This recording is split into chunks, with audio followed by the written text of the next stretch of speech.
Boa noite, pessoal. Vamos para mais uma Liga Cast.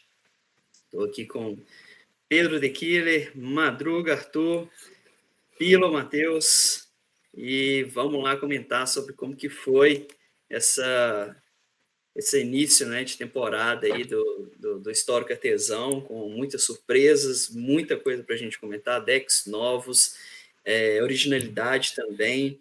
E já que a gente está próximo, né, muito próximo aí do corte para o top 8, a minha sugestão é que a gente comece fazendo aqui de mãe de Ná, né? O que vai acontecer nesse top 8? Quem que vai pegar quem que vai passar em qual classificação? Se não me engano, falta só um jogo para a gente fechar.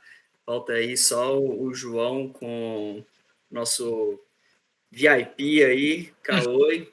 Uhum. E jogo difícil, mas tem tudo aí, talvez, para confirmar uma passagem bem clara aí do João, que, né, já está classificado, independente do resultado. E o Caoi, que precisa da vitória para classificar melhor também, mas de qualquer modo, mesmo com a derrota, muito provavelmente também já está classificado. E vamos ver. Mas o meu voto aqui, eu acho que um jogo muito difícil para o Caoi. Então, eu acho que por questão aí de card advantage, por uma questão aí de controle do deck, um deck realmente tier S, meu voto vai para o João aí para esse jogo. O que você acha, Pedro?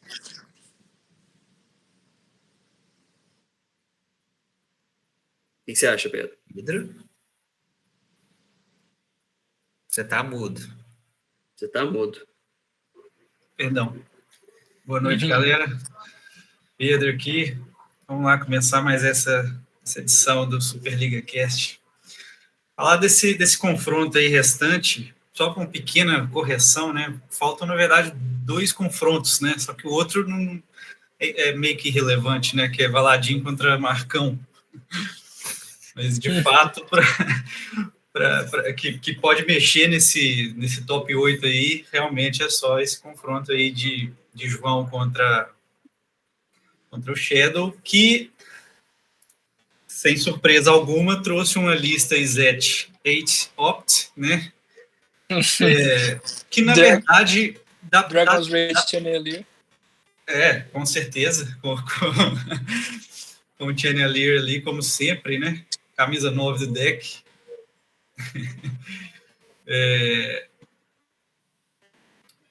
Apesar de que, dessa vez, ele veio sem o Channeler, né? Sério? Eu nem olhei a lista, eu juro pra você. Eu só assumi que era sem. Pois é. Ele trouxe aí de criatura, ele tem o Delver of Secrets, aí ele tem um combinho de Sahili com o Balmor, né?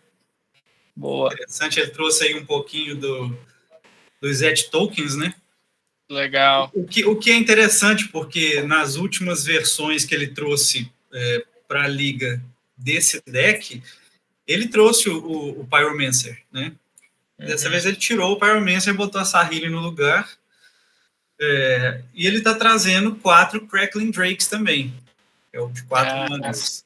O Drake é o bichão, né? Então ele misturou aí os decks Izet do formato mais conhecidos. É um deck meio com uma estratégia muito, muito clara, né? E de surpresa, não tem muita coisa. Ele tem uma cópia de Lorien Revealed, que já está longe de ser uma surpresa, né? E eu acho que a edição mais relevante aqui é 4 Sleight of Hand, que é o que eu ia dizer. Então ele está mais para um 12 Opt, se for para pensar, né? São as 2 únicas cartas mais novas que ele está rodando. O resto do deck é aquilo ali. E do outro lado, a gente tem o Mardu Sacrifice, que já pode-se dizer que ele está consolidado, né? Inclusive, levantou o último caneco. Não tem como se consolidar mais do que isso. O desempenho do João nessa etapa só corrobora o que esse deck está representando para o meta até então. Opressão. Faz tempo, hein? Não Mardu Sacrifice, mas Sacrifice em si. Faz Sim, tempo. Sacrifice, realmente. Inclusive, foi até interessante você tocar nesse ponto, porque desde a da primeira temporada do Artesão, lá em 2020, eu acho, a gente já teve o Venâncio, ele trouxe um hack do Sacrifice. Ele não foi bem naquele torneio, não vou lembrar em que lugar que ele ficou, mas o Sacrifice está aí desde os primórdios, do formato. Agora, eu acho... Pode falar. Não, conclui. Pois respondendo agora, de fato, né, a pergunta que foi feita, eu acho que fica claro que o favorito pelo que eu apresentei aqui, o Mardussak, o João, mas de forma alguma eu vou ignorar esse fator místico que o Shadow traz nos jogos dele. A gente pode analisar o que for, do deck que for, a gente pode pontuar que o deck não tem nada de novo, que ele já bateu no teto há muito tempo, mas eu respondendo a pergunta, o favorito é o João, mas eu aposto no Shadow nesse confronto. A skill do Shadow e o background do brother fala mais alto, né? Mas assim, só dando um exemplo legal para vocês aí, a minha primeira liga de todos os tempos foi uma liga com 6 rodadas. Eu lembro de ter aberto o torneio 3-0. Aí na 4ª rodada eu joguei contra o Pedro. O Pedro estava de auras. Aí eu perdi 2-1, inclusive foi um jogão que nós jogamos. Acho que foi nossa primeira partida da vida, assim, de artesão, sim, né? Foi muito bom. E na rodada seguinte, na 5ª rodada, eu joguei contra o Shadow e ele estava justamente de Zed Pyromancer. E, então, assim, meu primeiro evento aqui, eu estava de Rakdos e eu entrei nesse formato assim meio... E ele ganhou 2-1, brother. E foi, assim, uma disputa muito grande de card advantage. Eu lembro que a Young Pyromancer ficou tempo demais na mesa, eu não conseguia achar as remoções e ele me engoliu, assim. Foi... E o deck é praticamente a mesma coisa. E o deck não pode até ter parado no tempo assim, mas, por exemplo, você comentou do Slide of Hand, o Zed Phoenix do Pioneer é isso aí também, é 12, 4 Consider, 4 Opt, 4 Slide of Hand. Consistência, então, assim, ele acha as peças que ele precisa achar, acha a Pyromancer, acha a remoção. E é um baralho que eu acho que exige muito sequenciamento assim também. Se você sequenciar errado, você provavelmente vai se colocar numa posição difícil. Assim. Então, o que para ele provavelmente não vai ser problema. Porque eu lembro dele comentar... Mas assim, eu acho interessante... pode falar. Só para finalizar, eu lembro dele comentar assim, que ele para pensar, às vezes, qual terreno ele vai colocar na mesa. E se a gente for parar para pensar, isso realmente é... Se você sequenciar seus terrenos errados, você pode se ferrar, né? Então, com certeza. Enfim, por favor, Michel, toca o barco. Ô, Madruga, o que você acha que o Cauê precisa fazer? O que você acha que o Shadow precisa fazer? Até olhando no sideboard dele, inclusive, para tentar levar essa partida. Você acha que tem alguma coisa que possa ser feita? Então, boa noite, pessoal. Estamos aí, mais uma edição do podcast. Então, eu acho que, observando os decks, né, olhando o sideboard, ele não tem muitas opções contra o João para mudar no G2, né, G2 ou um possível G3. As remoções pretas, elas têm as vermelhas, perdão, elas têm um claro problema contra esse tipo de deck do João, que é o Underwake, né? Ele vai acabar matando as criaturas do João e ele vai acabar gerando ali... E Zet não lida com rodando encantamento o motorzinho. bem, né? Pois é. Ele tem 2 negate no side e um Test of Talents, né? Então, eu acho que isso aqui é mais para proteger as criaturas dele, né, junto com o Shariap também, do que para realmente afetar o board do outro, né? Então, eu acho que o que o Shadow vai ter que fazer... Não. O que o Shadow vai ter que fazer é passar com os bichos voando por cima mesmo, né? Ele vai ter que jogar extremamente agressivo para poder vencer. Então, é se valendo do early fraco, né? Que tem o Mardu. É engraçado falar disso, né? Um early fraco de um deck que está dominando aí a nossa liga já tem 2 temporadas, né? Você não subiria negate? Então seria full Não, subiria negate sim. Não, mas não, dá para subir o negate sim, porque se ele tiver aqui seria interessante se ele tivesse mais, por exemplo, Fading Hope, por exemplo. Aí ele vem com duas apenas. Tem só 2 que aí você dá um bounce nas criaturas dele ali, você tira você já anula ali a ideia do Xander, né? Mas tem que ver, né? Tem uma questão aqui que é a seguinte: o João tem 5 remoções diretas apenas, né? Ele tem 2 Fatal Push. Isso que eu ia te perguntar. Isso.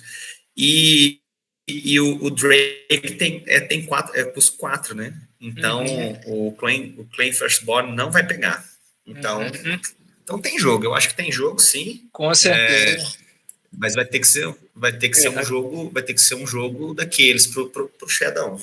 Agora, eu só acho que o pior, remove, né? Então, acho que o pior erro do Shadow aí é entrar numa guerra de valor, porque aí ele perde. É o que o Madruga falou. Ele tem um claro propositor nesse jogo, que é o Izete. Total, concordo. Eu entrei numa guerra de valor contra o João no meu jogo. É complicado, cara. O deck dele roda muito, né? Assim, a gente foi para top deck, ficamos em top deck, quase que a gente acabou com os 2 decks, inclusive, né? Só tentando girar para ver o que acontecia. E ele acabou, né, ganhando. Ele comentou comigo depois no pós-jogo também, cara, eu já tava ficando sem win condition, já tava acabando as win condition, mas conseguiu levar. E uma coisa que eu acho interessante também desse deck do João é que ele consegue também acelerar o deck. É um deck devagar, é um deck que normalmente ele vai te ganhar em cima de valor, mas ele consegue acelerar. Eu lembro que no meu jogo 2, se eu não me engano, ele acelerou de uma maneira que eu não consegui parar, né? Ele gerou muito Blue Tide Harvest muito cedo, batendo, né, muito cedo, e aí depois que ele consegue reduzir a vida do oponente ali para menos que 10, mais ou menos, aí os pingando dano. Né? Aí você começa a sentir cada ping dói que nem chumbo. Cada ping dói. Mas Piro, você não comentou qual que é a sua aposta. Você fala desse confronto? Assim, tomando com todo respeito ao João e tomando como referência só o skill que a gente sabe que o Shadow tem, eu não estou dizendo que o João não tem skill, claro que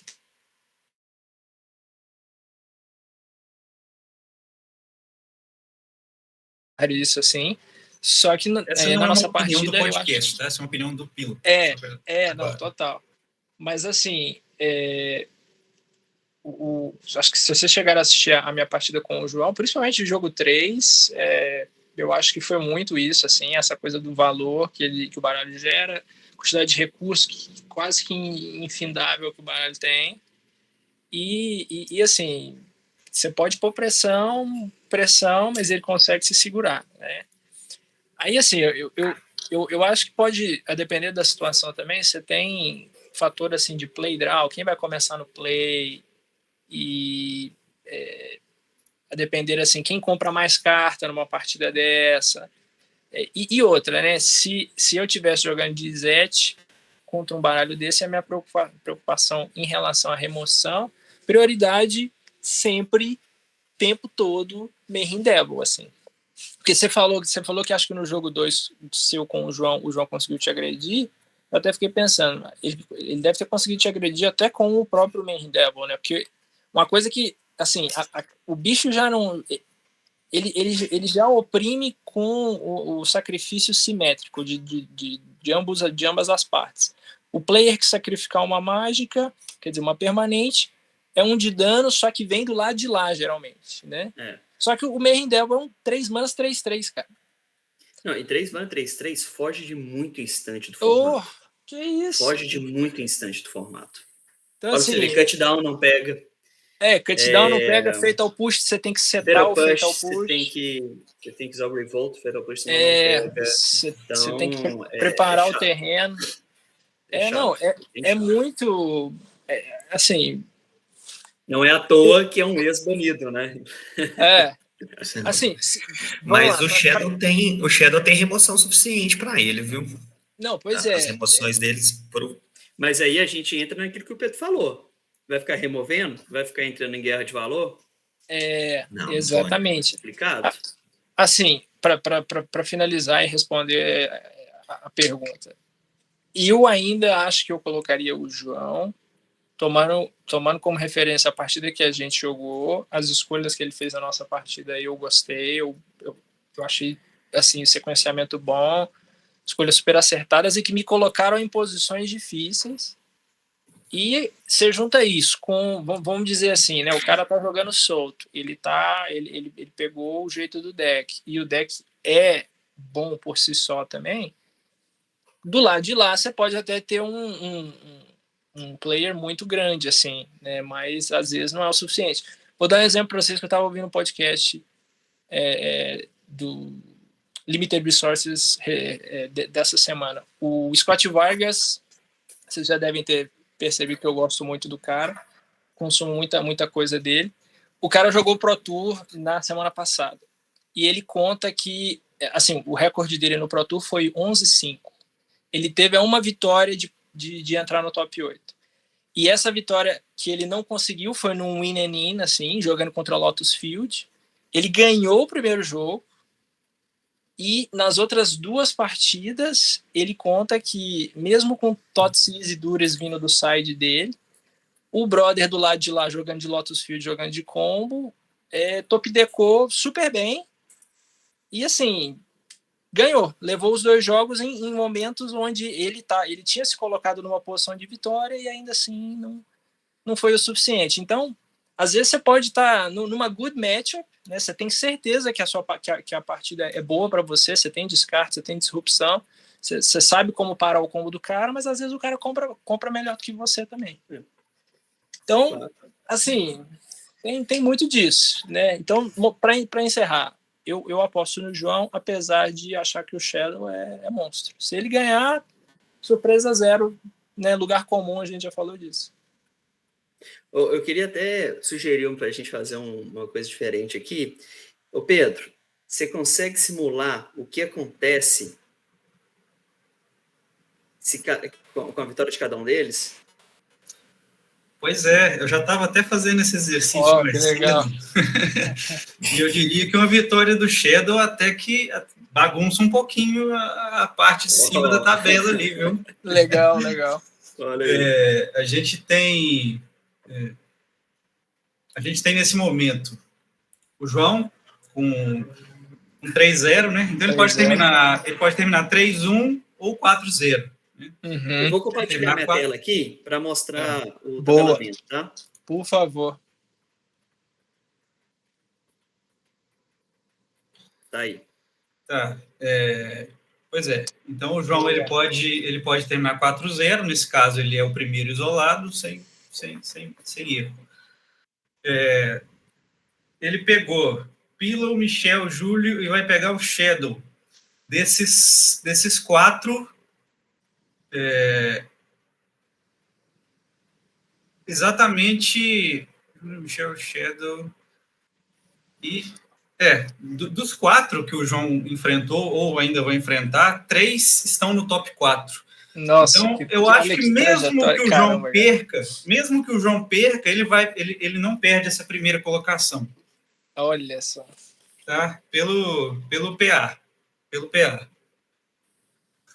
Então teremos João em primeiro lugar, 3-1. Eu mantenho o João aí em primeiro, salvo algum engano aí. Eu passei bem por alto, mas eu acredito que vai terminar assim mesmo. Qualquer que seja ajudado. Agora, do segundo até o 4, pode mudar um pouquinho. Por quê? Shadow tá 2-1 nesse momento. se ele perder, ele vai para 2-2, aí ele vai brigar com a galera de baixo aqui, com todo mundo que passou 2-2. Mas assim, a classificação tá tranquila, não, Pedro? Ele já está com 66,7 de PA. Eu acho que ele não sai daí se ele perder, não. Não, esse número que está aqui, ele é a porcentagem de vitórias e derrotas dele, tá? O PA eu deixo para calcular depois, essa coluna aqui. É porque varia de acordo com os resultados. E como ainda falta resultado, altera o número. Tá? Mas, então, como eu ia dizendo, se o Shadow ganhar, ele vai entrar no bolo aqui de cima, do top 4, com o Júlio e com o Pillow, né? Então, a gente tem o Júlio enfrentando Pedro Madruga, que está passando na parte de baixo. O Michel também está na parte de baixo, e só o João que está no top 4 ali. Então, o Júlio ele vai ficar um pouco abaixo, ele cai aqui. O Pilo, ele está com o João e os outros 3 embaixo também. Então, cai. O Shadow está com o Madruga e 2 que não passaram do corte aqui, PH e Henrique, e o João de cima. Então, vocês podem perceber que o João é o fiel da balança aqui. Ele enfrentou todos os 4 aqui desse top 4. O João fez um mini top 4 dentro do serviço dele. Ele tem um torneio particular só para ele ali. E venceu tudo, né? Até então. Tá louco. Vamos ver. O Mardozão é brabo mesmo. Mas, enfim, o Shadow vencendo, eu acredito que não vai mudar muito do que está aqui. O Júlio e o Pillow vai brigar pela 2ª e 3ª posição, mais ou menos do jeito que está aqui mesmo. Eu acredito que fica como está. Se o Shadow vencer, o top 4 já está formado. Se o Shadow vencer. Ok.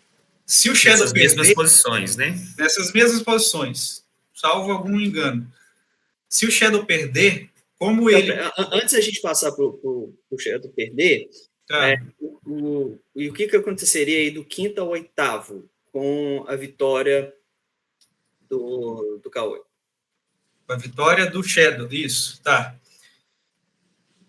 Aí ele vai subir do 5º ao 8º, ninguém enfrentou ele, então não altera nada. Eu enfrentei, eu ganhei dele.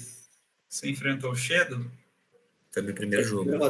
Inclusive, a partida de vocês deve ter sido interessante, assim, né? Apesar de você estar de Grixis, mas o seu baralho é bem Zet também, né?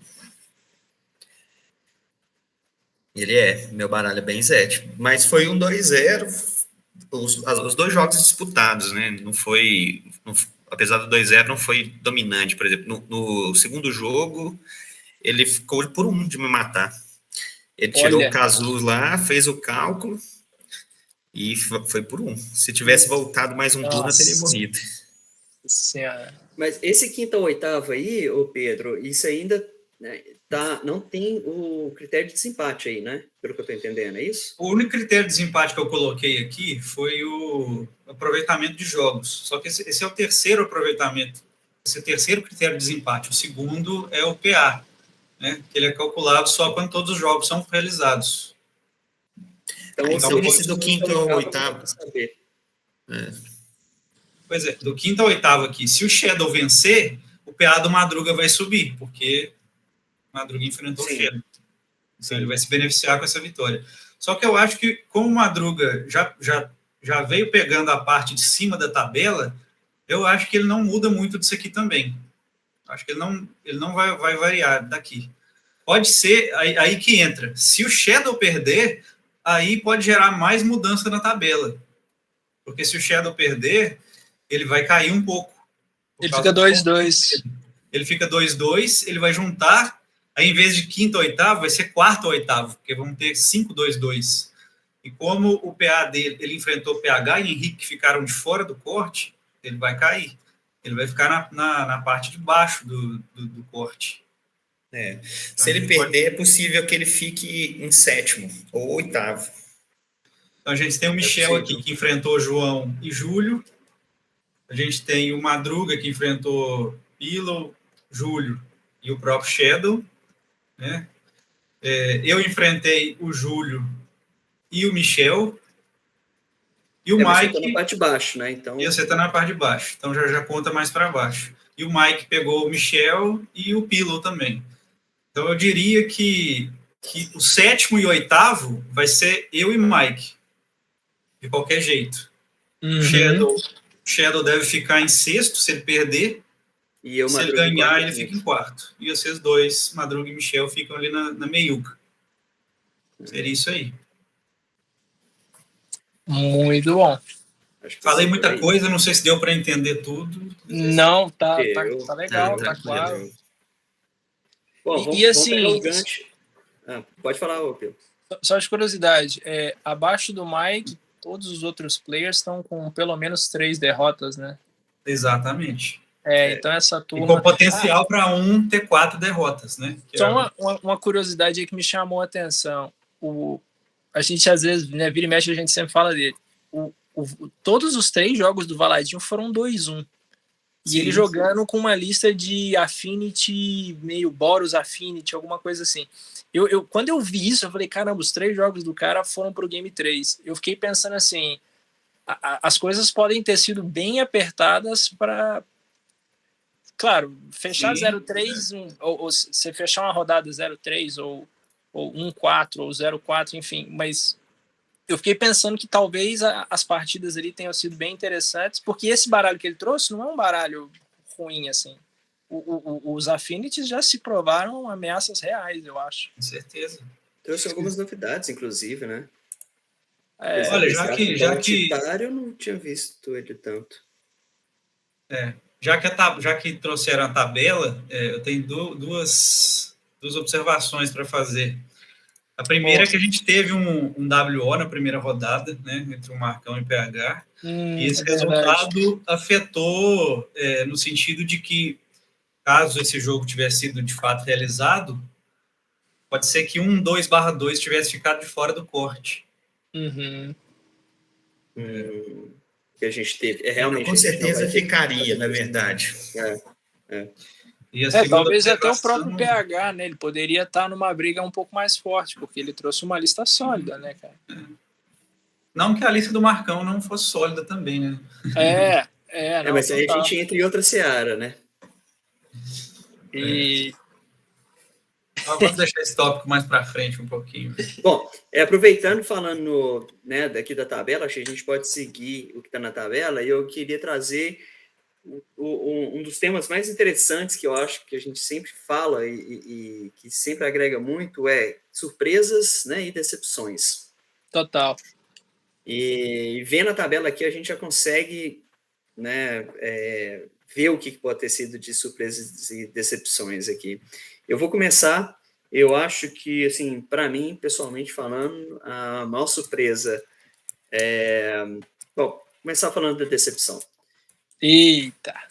Para mim, a decepção maior desse torneio foi o Nazgûl 1-3. Nossa Senhora. Eu acho que Nazgûl 1-3 é difícil ver. E ele pegou decks como o próprio Zet-8, né, do Kaoi, então um deck mais agro. Ele pegou 2 decks mais mid-range, né, Pila e Madruga. E ele ganhou do Valadin, que também é um deck um pouco mais agro. Ou seja, ele pegou 2 agros, 2 mid-range, fez 1-3. É estranho ver isso, né? Então, essa eu acho que foi a minha maior surpresa negativa do campeonato. O que é interessante, né? Porque a gente vinha dos outros torneios falando tanto do Mono Black Nazgûl e como que ele poderia desbalancear o nosso meta.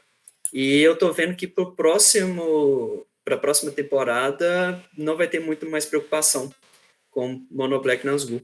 Se vocês pegam, por exemplo, a minha lista, eu tenho um site recheado contra Mono Black Nazgûl. O Mike também trouxe 2 cópias de Severe the Bloodline, que inclusive na nossa partida hoje foi relevante, apesar dele ter comentado de algumas coisas comigo depois, assim, coisas que ele teria feito diferente. Mas, assim, quando você lê o texto da carta, você já, assim, você consegue imaginar o que ela é capaz de fazer.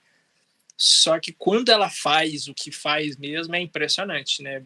É tipo um Echo in Decay do Pauper, né? Dá -2 em todo mundo que tem o mesmo nome, vamos dizer assim. Só que o exílio, cara, é um negócio muito forte e a carta tem flashback também, né? Então, muito forte contra o Mono Black Nazgûl, que resgata muito Grave, né? exato. Não, e eu vou falar um negócio pra vocês, assim, se numa próxima etapa eu, sei lá, de artesão qualquer aí, eu vier jogar com algum baralho preto, eu acho que, dada a ameaça do Nazgûl, se você vai jogar no artesão hoje de preto, é pelo menos 2 cópias de side, por respeito, assim. Acho que respeitar um arquétipo super agressivo, assim, super ameaçador, eu acho que costuma ser bom. Bom, e aí falando da surpresa positiva, acho que provavelmente vocês vão concordar também, é o Júlio, né? Júlio aí, Simic Junk, um deck original, um deck muito bom. Eu tive o desprazer de jogar contra. Deck muito forte, um deck que gera muito valor. O nosso jogo, só para vocês terem uma ideia, o G1 do nosso jogo foi mais de 30 minutos, só o G1. Nossa, a gente entrou no G2, ele tinha 10 minutos no clock, no começo do G2. Então, foi uma partida extremamente top deck ali, a gente foi os dois travado, né? O jogo inteiro travado, e ele conseguiu finalizar aí bem quando o deck dele só tinha 12 ou 10 cartas só. Ele conseguiu finalizar o jogo. Um deck muito interessante, um deck que eu acho difícil de sidear contra. A gente estava comentando isso aqui antes do podcast começar, que realmente é um deck que é difícil você ver ali quais são os pontos fracos, quais são as win conditions que você precisa ter um site contra. Ele tem várias. Tem muita coisa acontecendo ali, né? Tem muita coisa acontecendo. Então é realmente um deck difícil de responder contra. O próprio Júlio comentou comigo que é um deck que falta muito teste, que ainda não se provou. Concordo, é um deck muito novo, um deck que jogou poucas partidas, né? Se você for parar para pensar, tá 3-1, então não é uma população muito grande para você tomar uma conclusão final, mas eu acho que é um deck muito sólido, que realmente tem muito, e como é um deck original, um deck que não se colocou contra o tempo, é um deck que ainda está aberto a muitas alterações, é um deck que está aberto a você testar coisas diferentes nele. Então é isso, esse é o... Alô, Júlio, 4 Lore Review. Aí, ó, tá vendo? Então, a minha decepção no torneio novamente vai ser o PH. Não novamente, né? Na outra vez foi água de salsicha, né? O troféu. Porque o PH, beleza, teve o WO. Eu acho que isso dá um pouco... A gente acaba não tendo como analisar completamente o que ele poderia ter feito, né? Ele veio com as modificações ousadas no Mardu, né? Uma lista bem diferente da lista do João, uma lista com bastante potencial, mas ainda assim, para você ver, ele ganhou um jogo contra o Valadinho, né? Que estava lá no fundo da tabela. Então, acaba que foi um desempenho medíocre para baixo, né? Na verdade, foi abaixo de medíocre, né? E eu digo isso porque a gente sempre espera muito do PH, né? Ele já vem 2 ligas sem cortar para o top 8, né? O que é extremamente incomum. Da outra vez com o Nazgûl. Quanto ao Nazgûl, eu quero fazer um complemento aqui. É isso, né? O meta se arrumou para jogar contra ele, né? Eu acho que não foi culpa do Henrique, eu acho que não teve nada, né? Obviamente tem as coisas que acontecem com o Henrique, né? O que ele alega que acontece, mas eu, por exemplo, eu trouxe o Server Bloodline também, apesar que eu não encontrei ele nos nossos jogos, mas eu trouxe a Night with Affliction também, que é uma carta para destruir Nazgûl também. Muito clean, na né? Troca. Pois é. Estante, tira muito fácil, né? Então é isso, assim, eu acho que o Henrique deu um azar de ir com um deck que é o franco atirador, não, né? Porque tem muitos franco atiradores atrás dele, né? Então, eu acho que ele perdeu por conta disso também, não classificou meio que nesse arranjo do meta, né? Agora, a surpresa, com certeza, é o Júlio, né? Eu joguei com o Júlio na pré-temporada, testei uns decks, eu tava testando o Landlord e Junkie Winder, né? era para ser o deck que eu ia jogar, mas em Dimir. Mas, assim, tanto que eu nem vim com deck porque eu não encontrei a solução, né? Quem diria que ele ia encontrar essa solução? Eu venho tentando fazer um brew com o Junk tem muito tempo já, é uma das minhas cartas prediletas do formato. Eu já tentei Azorius, já tentei Dimir, agora fui de Grixis, né, que já é um deck que já existia, mas ele usava Anvil, né, eu fiz as minhas modificações, e, assim, surpreendente, cara. Existem outros, eu já vi outro Temur com Junk Winder também, mas não tem nada a ver com esse deck dele, é bem diferente, né? Tirando a criatura com Landfall, então, assim, eu acho que pode ser um deck que nos próximos torneios, se ele trouxer ele novamente e esse deck for jogado mesmo, que pode ser um deck que se prove aí, quem sabe até um Tier 1 também. Acho que pela dificuldade que o Michel levantou aí de interagir com ele, é um deck que realmente... Ele é engraçado, né? Ele é um deck que interage pouco com o adversário em primeira vista, né? Ele tem três... Em primeira vista. Em primeira vista. Nossa, em segunda, por porque exemplo, o Junk... o Junk Winder, cara, ele interage de uma maneira absurda.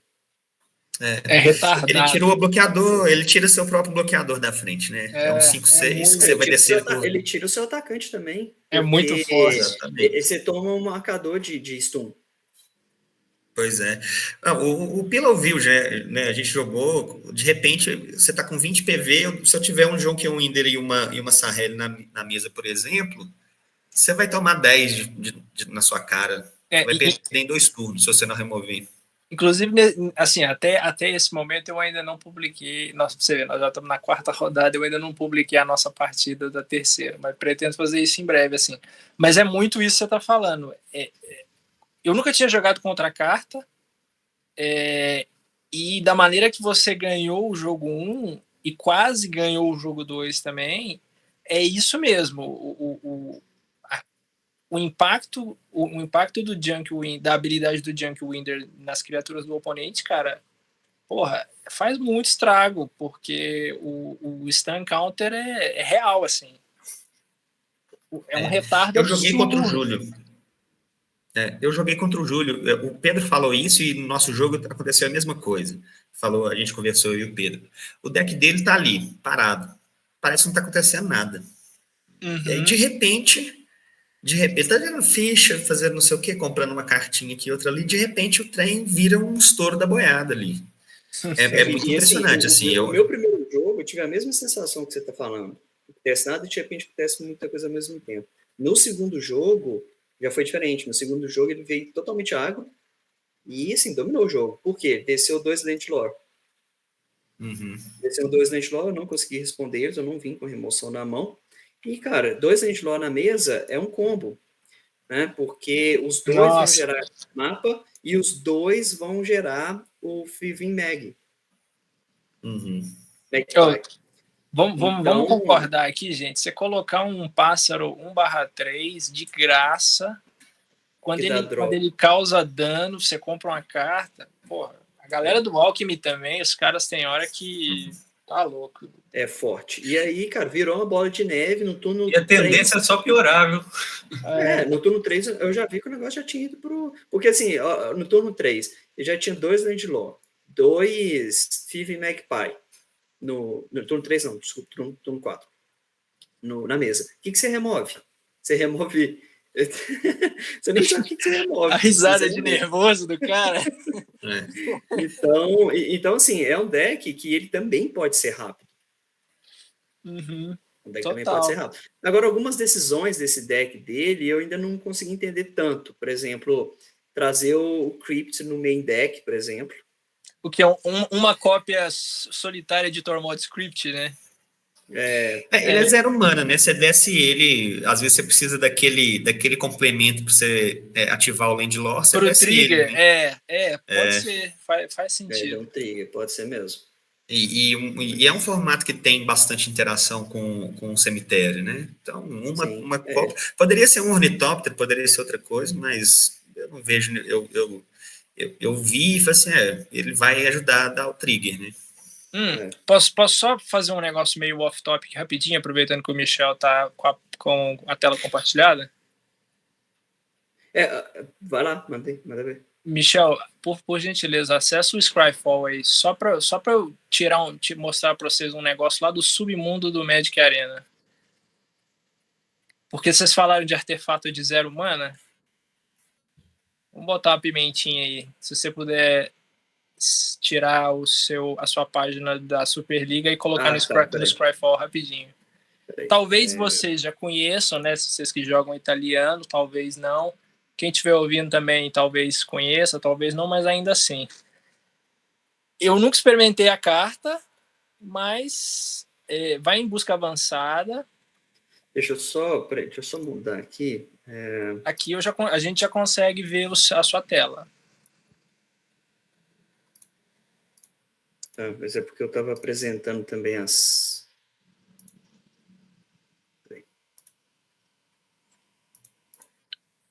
Tá, beleza, vamos lá. Rapidinho, hein? Só uma pimentinha no deck building nosso aí. Coloca azul e vermelho, colors, né? Azul.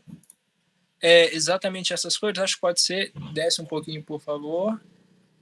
Coloca Magic Arena, ao invés de Paper e Magic Online, clica só em Arena.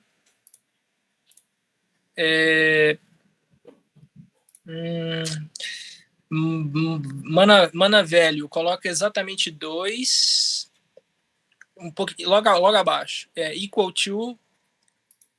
Isso, aí coloca o número 2. Sobe um pouquinho. Na verdade, acho que a raridade está embaixo, né? Desce, então, por gentileza. Coloca em comum. Pesquisar. Eu já sei o que você está procurando. Vai descendo. 2 manas, né? bem no cantinho aí, ó, bem no cantinho esquerdo. Clica, por favor. 2 manas 1/1, quando ela entra na mesa, você conjura uma Mox Opal na sua mão. Acho que todo mundo aqui sabe o que é a Mox Opal, né? Clica no canto aí, Michel. Aí, ó. 0 manas Metalcraft, adiciona uma mana de qualquer cor. A gente pode jogar com isso no artesão se a gente quiser, ninguém ainda experimentou. Mas é um artefato de 0 mana que te acelera infinito se você tiver um baralho de artefato dedicado. Assim. Sério, até onde eu sei, ninguém nunca jogou com essa carta na nossa liga ainda. Mas é uma carta. Eu testei ele um pouco, mas. E aí? O que você já. Eu não vi nada ainda, né? Talvez não tenha. Inclusive testando com o Landlore também. Olha, legal. É interessante. Mas eu estava testando um deck mais agressivo. Ele é um pouco. Esse Quicksilver, eu acho que ele cai legal num baralho mais cadenciado, assim, né? Sem dúvida, com o Sarrélio, com aquele. Como é que chama?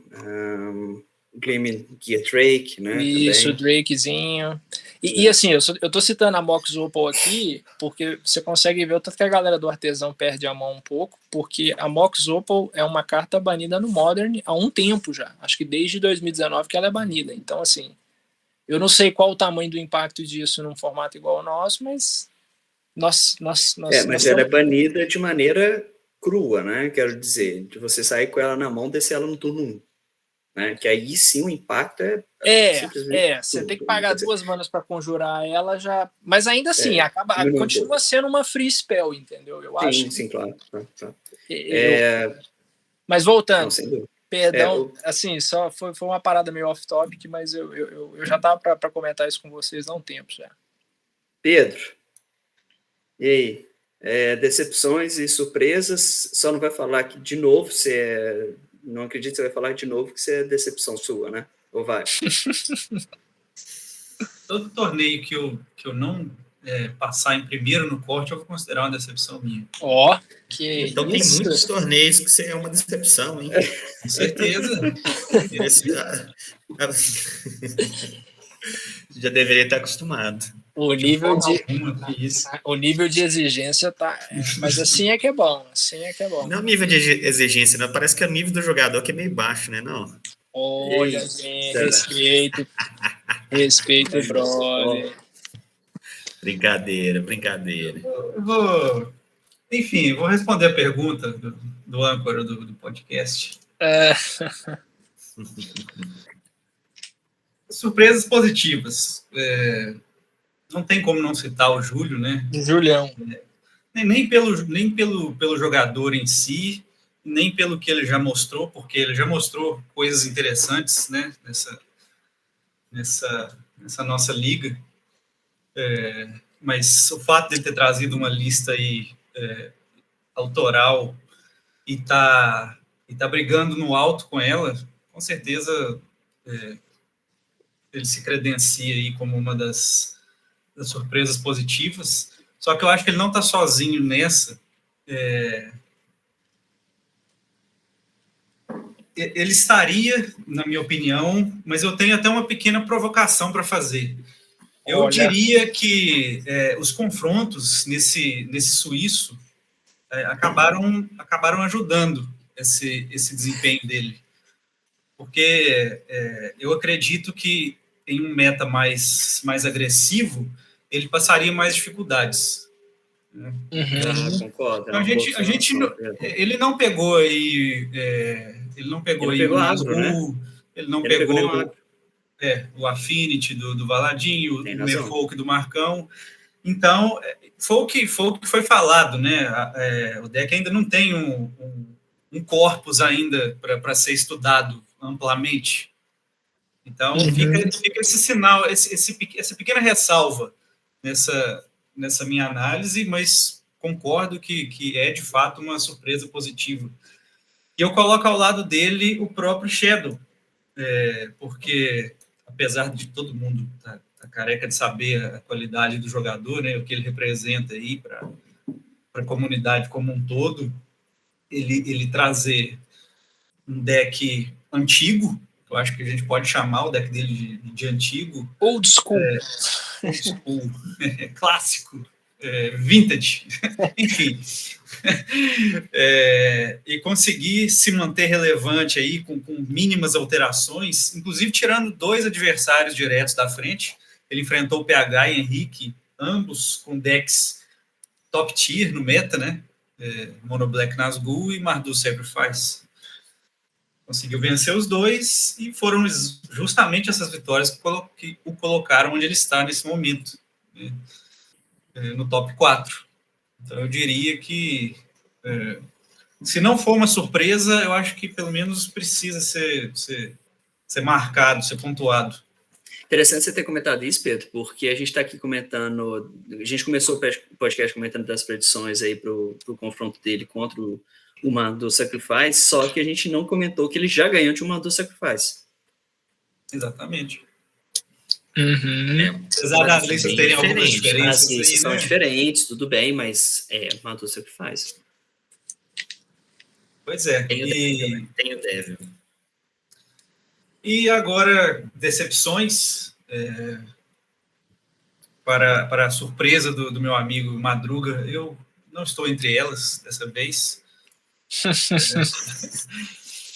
Eu vou colocar, apesar de eu não me considerar entre as exceções, eu vou fazer uma pequena observação aí do meio, da meiuca aí da tabela, porque nessa última rodada, 6 dos 8 já entraram classificados. Né? Então a gente teve 2 vagas aí sendo disputadas na última rodada, e essas 2 vagas foram ocupadas por mim e pelo Madruga, que é quem me provoca com tanto afinco. E os 2 com decks inovadores, né? Sem muita estrada, sem muito chão. Então, inclusive desbancando decks top tier do meta, né? Consolidados, né? Consolidados. Então, fica aí uma observação aí, um pontinho aí para ver se esses decks conseguem evoluir, né? Tanto dentro do torneio quanto futuramente. Só uma coisa também, Pedro, que sirva de motivação para a galera não ter medo de... Putz, você tem uma ideia? Sim. Põe a ideia. Ah, mas isso vai me custar R$20 de inscrição? Cara, isso assim, claro, se você bota dinheiro na mesa, a conversa muda, mas o propósito aqui não é esse, assim, eu acho, né? Então, você tem uma ideia, põe a ideia em prática, vê se deu certo, se deu errado. Se não der certo, volta na etapa anterior, na próxima etapa. E vamos explorar esse formato, gente. Esse formato é muito legal. Sim. Só um comentário com relação, só te cortar rapidinho, Pedro, um comentário. Beleza, essa liga foi mais curta, só 2 participantes, né? Mas a gente tem um top 8 com muitas listas autorais, semi-autorais, né? E coisas diferentes, né? Coisas diferentes acontecendo. Esse deck do Mike aí, por exemplo, cara, é um deck muito interessante, cara. O Pedro, você vem tentando mexer com Cascade tem muito tempo, né? Eu acho que você não teve fé. O Mike pegou, teve fé no Cascade e mandou, tá ali. Mas é porque saiu o Discover agora, né? Eu tava mexendo no Cascade antes de sair essa mecânica do Discover aí. Então... Só um comentário rápido aí, já que vocês tocaram nesse assunto. No final da nossa partida hoje, da minha partida com o Mike, eu dei para ele a sugestão de jogar com o Beanstalk. Porque aconteceu um negócio muito específico no nosso jogo 2, que foi ele conseguiu usar, acho que os 3 ou 4 Blood Braids, só que por algum motivo o terceiro Blood Braid errou. Então, o que aconteceu? Se ele errou, significa que todas as cartas de custo 3 ou menos da lista dele naquele momento da partida, ou elas estavam na mesa, ou na mão dele, ou no cemitério. Sim. Só que, olha pra você ver, ele tem o quê? São muitas, né? Ele tá jogando com 7, né? Só que, imagina, 7, abaixa a curva um pouquinho, ele tem umas outras mágicas que você descarta, e aí ela põe ela no cemitério e ela vira um tesouro, né? Se você chegar um pouquinho... tá logo acima da tartaruga aí. E, sei lá, às /vezes tirar umas cópias dessas cartas e botar os Beanstalks, assim... Porque quando ele põe na mesa acho que é esse 5 manas 3/1, né, que dá Cascade, eu esqueci o nome da carta, agora eu não consigo. Emote. Isso, Cara, ele chegou a me colocar na parede, assim, ele fez o emote, e aí essa serpente de 7 manas, ele fez a serpente, só que o emote dá Cascade para todo mundo de custo 6 ou mais, assim. Então, acho que o grande desafio de uma lista dessa é você fazer com que o seu Cascade ou o seu Discover, assim, eu não vou dizer que ele eu não vou dizer que ele é infinito, mas a chance de você acertar, você tem que se colocar numa posição de acertar sempre ou quase sempre esse hit, assim. 100%. Sério, foi muito bizarro, isso nunca tinha acontecido. Ele conjurou o Blood Braid e eu fiquei meio assim, mas cadê a mágica? E aí que eu dei uma pausa, olhei na lista dele e falei, putz, ou ele tirou algumas coisas, ou, sabe? Mas ainda assim, essa lista é muito legal, eu só senti falta, e aí na nossa partida hoje eu me aproveitei disso. Como a minha curva de mana é um pouquinho mais baixa, eu consegui colocar criaturas na mesa mais cedo. Ele começou a fazer jogadas no turno 3 ou 4 e eu tive margem para começar a pressionar cedo. Assim. Apesar do jogo 2, aconteceu o contrário. Ele começou pressionando cedo, porque ele estava no play, mas em algum momento eu consegui gerar mais recuo, assim, a coisa foi. Mas essa lista é bem promissora, mas se fosse para recomeçar a trabalhar nela, o ponto de partida seria 4 Beanstalks. Fácil, assim. O Pedro falou a usar da sua decepção. Pois é, as decepções. Eu vou ofender 4 ao mesmo tempo aqui agora. Nossa Senhora. É uma decepção, Pedro. Eu vou falar de uma decepção. Só que antes eu preciso fazer uma provocação, porque eu estou cansado de colocar Henrique e PH como água de salsicha, como decepção. Para mim, eles estão apresentando mais do mesmo, estando na liga desde o princípio, desde a primeira temporada em 2019. Olha, gente. E sempre estão aí, né, nesse bolo aí do 7º ao 10º. Eu estou cansado de colocá-los como decepção. Então, para mim, eles não são decepção, não são surpresa. É isso mesmo que eu esperava deles e eles simplesmente confirmaram. Infelizmente. Infelizmente, claro. O Henrique, felizmente. O PH, infelizmente. Olha a provocação. Quem são minhas decepções, de fato? Os dois de baixo, Valadinho e Marcão. Valadinho porque ele já provou que consegue brigar na parte de cima, mas ele tema em continuar inventando. Não que ele tenha inventado tanto dessa vez, mas ele mostra uma inconstância muito grande e estando desde o princípio também com a gente, eu acho que está na hora de ele procurar subir um degrauzinho aí para aumentar essa constância dele. Eu acho inaceitável. Faz muito sentido o que você está falando, Pedro, levando em consideração também que as 3 partidas dele foram 1-2. Exatamente. Eu acho inaceitável o Valadinho chegar na última rodada brigando para não terminar sem uma vitória. Eu acho inaceitável. A trajetória que o cara fez nas Copas, né, na etapa anterior, né? Sim, foi muito bem. Nessa própria temporada, ele está bem nas Copas. Né? É verdade.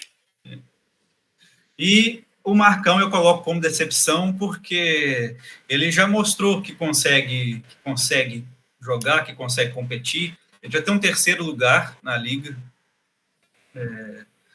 E ele terminar como lanterna nas 3 competições sem vencer uma partida, eu acho vergonhoso. Mas só passando um pano aí rapidinho pro Marcão, brother, é o seguinte, pelo menos o que eu senti da partida que a gente jogou e pelo que ele comentou comigo. Se eu não estiver enganado, para esses 3 eventos, ele trouxe 3 decks distintos, assim. E me parece que ele está num momento de curva de aprendizagem. Uma curva que já dura uns 15 anos. Não, mas eu quero dizer assim, isso não sou eu que estou dizendo, porque ele, por exemplo, no Pauper a gente jogou, ele trouxe o Dimir Affinity, né? Assim, ele chegou a fazer algumas jogadas que eu definitivamente não faria e depois a gente trocou ideia e eu percebi o porquê dele ter feito, mas comentei com ele que, olha, eu acho que, assim, se o cenário fosse esse, tudo bem, mas como não era, acho que você não deveria ter feito. E ele falou para mim, tudo é muito novo, eu tô aprendendo, não sei o quê, são cartas que ele ainda não tá acostumado a jogar. Mas por que eu tô falando dessa coisa de curva de aprendizagem? Porque acho que no ano passado, né, que ele passou quase boa parte do ano jogando de Mono White Affinity, consistente, ele se acostumando com o baralho, se acostumando com as escolhas e com... Ele sabe o que funciona, o que não funciona, as combinações de cartas, aonde eu vou colocar, em quais bichos eu devo colocar o All That Glitters, sabe? E o cara bateu em 3º num torneio que, inclusive, tinham outros 3 Affinities, né? Então, eu tendo a acreditar, assim, às vezes, uma situação dessa passa muitas vezes pela curva de aprendizado do... Vou citar o Henrique. Eu senti que o Henrique jogando de Nazgûl também, apesar de muita gente poder falar assim, o Nazgûl às vezes joga sozinho. Curva 1, 2, 3, o jogo acabou. Né? Mas, pelo menos do jeito que a nossa partida se desenrolou também, eu senti que ele pode até ter vindo de Nazgûl, mas ele não parecia estar familiarizado com o baralho. E aí o Magic pune, né? O Magic não perdoa, brother. Eu ouso dizer que se o Marcão tivesse vindo nessa temporada de Mono White Affinity, ele teria dado mais trabalho. Pois é. Eu vou falar um negócio para você. Eu acho que ele poderia ganhar esse campeonato se ele vem de Mono White Affinity. Esse field, não tô brincando, esse field não tá preparado para deck alto. Esse field muito lento. Tá, muito lento. Com certeza. Muito lento. Olha, alguém que trouxe deck rápido. Poxa, quem que a gente vai colocar? O K.O. só? Não, o Valadinho, né? O Valadinho é um baralho agressivo também. O Henrique, gente, mas, ok, o Boros... e o Henrique. Eu acho que o Boros Affinity está um degrau abaixo de qualquer outro agro. Uhum. Então, eu colocaria o Nazgûl aqui do Henrique e, poxa... mas o Shadow também não é extremamente explosivo. Não, mas explosivo é diferente de ser agressivo, Pedro. Ele é um deck que vai explodir no 4º, 5º turno. Não é um deck que vai te colocar na corda no 3º. Ele não vai te ganhar no quarto turno, igual o Affinity, igual o Nazgûl pode te ganhar ali no terceiro, no quarto turno, no quarto, quinto turno. Realmente não tem um deck desses aqui. Teve o Melfolk, né? O Melfolk do Marcão, que é um deck rápido, muito forte, mas, né, isso aconteceu. Mas a familiaridade do deck que o Pilo falou realmente faz muita diferença. Ainda mais que é um deck que... É um deck que tem anula? Eu não sei. Não. É um deck tribal muito, muito linear. Entendi. Quer dizer, ele é muito linear. É descer Lorde e bater. Cadê o deck dele? Tá abaixo do Mike ali, ó. É porque, você vê, aquela lista dele de Affinity, ele estava cheio de criatura e, né, claramente a proposta inicial do deck é ser agressivo, mas ele tinha lá 4 cópias de Portable Hole, ele tinha umas formas de remover as ameaças do oponente, ele tinha vamos dizer, Portable Hole pro branco é uma das interações mais eficientes que a gente tem, então... Esse deck dele interage menos do que o Mono White Affinity. Ele tem 3 Fade Hope só no meio. O Mono White Affinity dele interagia ainda muito menos do que o deck do... O outro Mono White Affinity do Millhouse, né? Do Millhouse interagia muito mais. Muito mais. Acho que o Lucas tinha 8 remoções, alguma coisa assim, né? De 6 a 8. Eu acho que ele vinha com 4 Portable Roll e 4, eu acho que aquele Glass Casket, né? Acho que era splitado, era 2 Glass Gasket e 2 lay down Arms, eu acho. Uma coisa assim. Bom, estamos chegando na hora. Eu acho que esse formato de podcast que a gente trouxe hoje, diferente até das últimas edições, eu acho que a gente focou um pouco mais no nosso field, nos nossos jogadores, né? E isso é muito interessante até para o próprio pessoal ver o que a gente acha, né? E até mesmo tirar algumas ideias para melhorar os seus próprios decks, né? E trazer mais desses originais, que é isso que eu acho que o formato ganha, que todos nós ganhamos. Então, acho que esse formato ficou bem bacana, bem interessante, bem sucinto, né? Mais direto ao ponto. E eu estou realmente extremamente animado para as próximas edições, animado aí para o top 8. Vamos ver o que nos espera. Vamos fazer isso aí depois do top 8, né? Mas só um comentário, eu gosto das listas originais também, mas eu acho que tão importante quanto é trazer deck forte, né?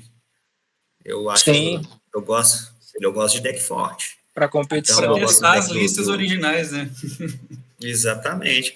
Porque não adianta nada a gente ficar, o Pedro, que gosta que a gente fica, né, o dia inteiro falando de Magic, para chegar e não ter um teste real, né? Para ver até onde a gente está perdendo tempo ou não. Uma comparação clássica do futebol é igual o Brasil fazer amistoso com a Nigéria, com todo respeito à Nigéria, mas vocês entenderam né? O Brasil fazer a Nigéria ainda é boa. A Nigéria ainda é eu boa, acho que vocês dois precisam começar a preocupar com isso quando vocês estiverem na parte de cima da tabela. Olha. Ô, bonitão, eu provavelmente vou ficar na parte de cima da tabela, vamos ver isso daí. Mas assim, rapidinho, né? Eu acho, vamos lá, vamos supor que na próxima etapa o Pedro traga a mesma lista, sei lá, o Azorius e o Arthur venha de Izete ou de Grixis, mas jogando com Junk também. Assim, se vocês fizerem isso, eu diria o seguinte: vocês vão estar se dando a chance de aprender mais sobre o baralho de vocês e aquela coisa que eu gosto muito, que é de masterizar. Eu acho que o Michel já está nesse limbo aí há muito tempo, mas é uma coisa que ele curte também, assim, né? O Michel assim, já passou do ponto, já está apodrecendo. Já passou do ponto. Não, vamos ver, né? Nosso confronto aí foi bom, né, Pedro? Olha, as provocações. A prova está aí na fala do Pila, estou começando agora. Mas assim, gente, só para... eu vou falar para vocês que na etapa passada, eu fiquei com aquela impressão assim, tá, o gruzão aí da massa, ele pode ter feito o que ele fez muito pelo fator surpresa, inclusive eu acho que o baralho do Júlio, né, apesar da gente já ter falado aqui que o Júlio joga super bem e tudo, mas ainda assim, talvez ninguém estava preparado para um Simic Junk que bota muito artefato na mesa, que ganha muita vida, que, enfim, né? E da mesma forma que na etapa passada, eu acho que ninguém estava preparado para o Gru. Só que nessa etapa, eu fiz algumas mudanças, eu fiz pequenas mudanças na minha lista, me senti, acho que hoje, assim, a minha partida contra o Mike, que inclusive é um cara muito bom, eu tô me sentindo confortável jogando com a lista por saber, aqui eu faço assim, aqui eu faço assado, agora eu preciso esperar, como eu vou sequenciar as sagas, qual saga eu jogo primeiro, dado o resultado que eu quero produzir na mesa, entendeu? Primeiro eu vou de Yacht, ou primeiro eu vou de Sweet Tooth, enfim, eu acho que o lado positivo da gente se permitir insistir numa lista é que você vai se familiarizando e a coisa vai... Os resultados costumam aparecer. Isso não é regra, mas, né, acho que o Michel está aí também para servir de exemplo. Apesar que a gente... Os meus primeiros resultados foram melhores que os últimos. Mas a decadência. A decadência. Estou falando. Mas assim, a constância aparece também aqui no ranking final, né, Pedro? Se você às vezes pega etapa por etapa, o Michel passou 2-2 no corte. Ok. Deixa eu fazer só um pequeno parêntese. Vai lá. Ele foi totalmente reformulado de acordo com a pontuação que foi adotada por último. Porque estava defasado a pontuação das Copas e das Ligas, estava muito defasada. Então agora está tudo pontuando igual. O primeiro lugar pontua de acordo com o número de participantes e -1 até o último. E o das Copas é a mesma coisa, só que dividido por 2. Então agora ficou tudo padronizado desde o primeiro torneio. Então essa pontuação já reflete isso. Boa. Legal. Caramba, o Pedro cada dia mais trazendo uma planilha redonda, hein? Vocês podem ver, por exemplo, que na segunda temporada eu tinha terminado em primeiro. Com a reformulação do ranking, o Michel passou na minha frente por 2 pontos. Olha só. Como é que você esconde isso de mim, Pedro? Aí, era para ter falado no primeiro episódio. Você tirou o meu timing de te zoar, olha pra você ver. Tá em aberto, tirou tá meu pro timing, mundo cara, inteiro ver, né? Jogou No More Lies ali olha só. Na zoeira. Agora, antes da gente terminar, só mais uma provocação. Seria o Esper Blink um deck antigo? Não, mas toda hora você fala isso, toda hora você fala conteúdo, hein? Esse Blink é coração. Olha. Eu tinha até anotado aqui, a única coisa nova é o morcego, né? O resto tudo é uma coisa de sempre. Só mais uma coisinha, rapidinho, só de curiosidade. O Michel, no primeiro programa que nós gravamos, o Arthur trouxe a ideia do morcego lá, de Ixalan. Eu esqueci o nome da carta agora. E você resolveu trazer 4 cópias dele para a mesa. E você tá gostando? A carta é sólida? Você acha eu já estava testando ela antes do Madruga falar, só não comentei nada, né? Olha, tentando esconder o jogo. Mas o Madruga vai e me solta essa, né? Mas tudo bem. E, cara, eu gostei. Eu achei ele bem mais forte, por exemplo, com um drop 2 aí, né? De segundo turno. Eu acabei tirando o Inspector para colocar ele. E ele tem mais impacto no jogo. Ele pode ganhar jogo. A informação que ele te dá, você acha que vale a pena usar a carta? Principalmente num field que tem anula. Boa. Ok. Né? Eu queria só fazer uma pequena lembrança que o Michel mesmo, ele já usou uma carta muito parecida. Há um tempo, que é uma larvinha, né? Brain Mag. É claro que ela é pontualmente pior do que o morcego, porque ela não tem nem voar nem lifelink. Mas o efeito é o mesmo. E o Michel testou e tirou do deck. Por quê? Por causa o lifelink voar faz diferença. Demais. Faz diferença. Então, você descer 2 ali, por exemplo, cara, ficar ganhando 2 pontos de vida ali é muito chato. Porque pensa assim, com o Torna a carta morcego, bem mais forte. com o morcego você tira, sei lá, a melhor carta da mão do oponente. E para o oponente pegar aquela carta de volta, o morcego tem que morrer. Então quer dizer que você não vai querer bloquear com o morcego. E você também não vai querer bloquear com o Brain Maggot. A questão é que o Brain Maggot ficava parado na mesa. Isso, ele fica parado e o morcego fica te ganhando um de vida enquanto ele não for contestado. Porra, é muito bom. Então, achei uma melhora muito boa assim, em relação ao Brain Maggot. Eu acho que eu joguei com 2 Brain Maggot e 2 de Sight, talvez, naquela época. E agora estou jogando com 4 de main. Então, estou gostando. É um deck... E, assim, é muito legal você jogar com Brain Maggot, principalmente no histórico, né? A gente, infelizmente, não consegue testar deck histórico artesão nos formatos oficiais aí da Arena, né? Então, muitas vezes eu testo contra histórico. Cara, é muito bom você ganhar um jogo usando o Deep Cavern Bat para tirar, por exemplo, um Planewalker aí de 8 mana, por exemplo. É muito satisfatório. Então, e ele acaba dando esse efeito também. Talvez com menos impacto no histórico artesão, acho que eu estou notando isso, que no histórico ele impacta mais, ele tira coisa muito grande, muito forte, e eu acho que o field do histórico artesão, ele não é tão concentrado em cartas muito fortes e muito grandes. Ele é mais disperso, assim, vamos dizer. Tirando, por exemplo, um Mayhem Devil, por exemplo, talvez, a gente não tem cartas extremamente fortes no formato. Junk, talvez. Busão, vai. Então, isso eu notei também, sabe? Porque eu acho que ele talvez tenha um impacto um pouco menor no histórico artesão do que ele tem no histórico, que é onde eu testo os meus decks. Então, vale a pena testar mais. Total. Então é isso, né, moçada? É isso, pessoal. Tamo junto, então. Vamos fechar. Foi muito bom essa sessão. Vamos aí para as próximas. Nesse mesmo canal, a gente disponibiliza aí para o pessoal da Liga essa gravação. E espero que todo mundo goste. A gente está fazendo isso aqui com bastante carinho, né? E tentando levar em consideração todos os decks, todos os jogadores, tentar falar de todo mundo, incluir todo mundo, acho que isso é muito importante. Isso aí. Assim, os comentários os comentários do vídeo vão estar abertos, se a galera quiser interagir por lá, quiser interagir no grupo, enfim, tá. O canal de comunicação tá aberto, tamo juntos.